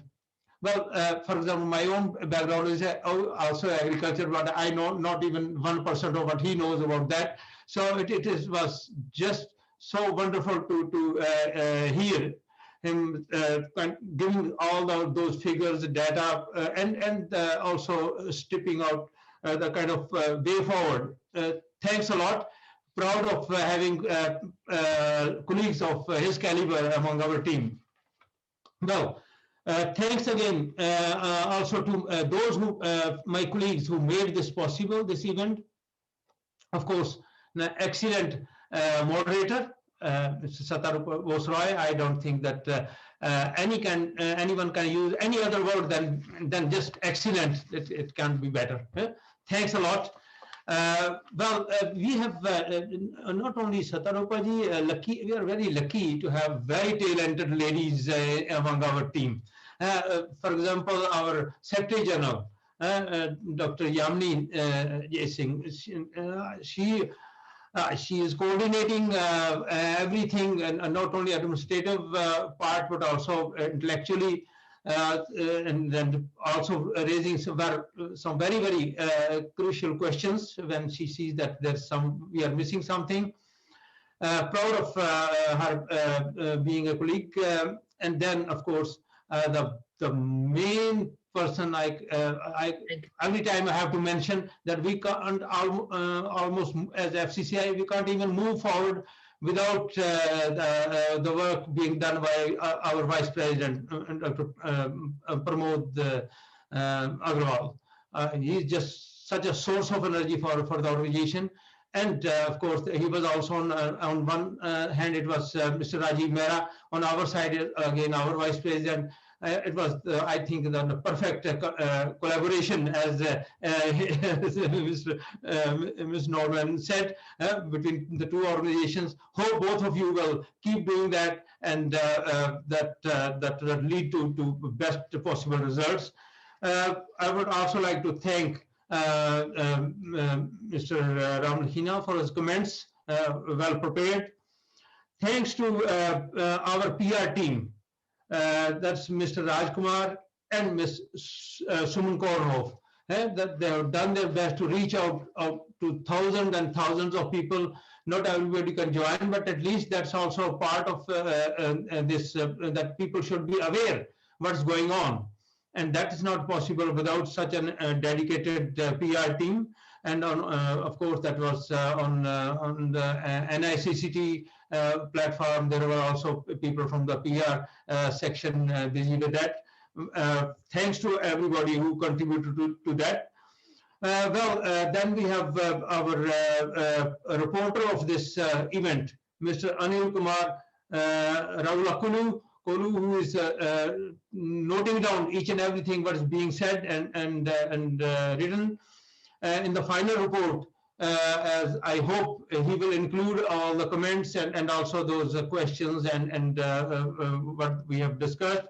Thanks to him also. And I cannot thank enough our Director of Digital Platforms, Mr. Manohar Manas, He is the person who is coordinating all this technical situation so successfully. Without him, we won't be able to arrange this kind of webinars. And of course, not for the least, I think that without participation of very talented and interested, high caliber participants who are not the panel members, but who are putting questions, and then they are bringing in such a valuable input through those comments and questions, and making panelists to respond to those questions, adding again to the value of the webinar. Thanks to each one of you. And if those friends who joined this event would like to be part of one of these organizations, FCCI, as I think is, as our VP mentioned, Dr. Pramod Agrawal said in the very beginning, is the oldest think tank of overseas Indians. And as Vice President of NICCT mentioned, it is the oldest organization of this nature in this country. So if you are all welcome to be part of these organizations. If you like, you can just send a mail, and we will be more than happy to furnish you more information. And with those words, I would like to thank each one of you for devoting a wonderful, I think this was sunny afternoon for this purpose. And I hope this will make a difference and lead to us some tangible results in future. I hope I did not miss any name. If that, I apologize sincerely if I might have missed anyone who has contributed to this event. Thanks again. Wish you all a very good afternoon, and hope to see you all. And of course, in India, it's almost midnight, I think, at least late evening. Thank you for joining in this late hours, and I'm afraid you might have missed your dinner also. So because this is a dinner time for us, it's true. Next time we will keep in mind. You see, if you see on the backside, I have two clocks. One is giving Indian time, the other Dutch. So we try to find some. Next time we will try to find a better time to have a joint venture. Thanks again to everyone. I'm really grateful that you joined us during this webinar, and hope to see all of you again in our next event. Thank you. Thank you. Bye. Thank you. Thank you, everyone. Great. Thank you very much. Bye. Bye-bye. Have a nice Thank you. evening. Well done. Thank you. Pramod, well done. Thank you, Rajiv.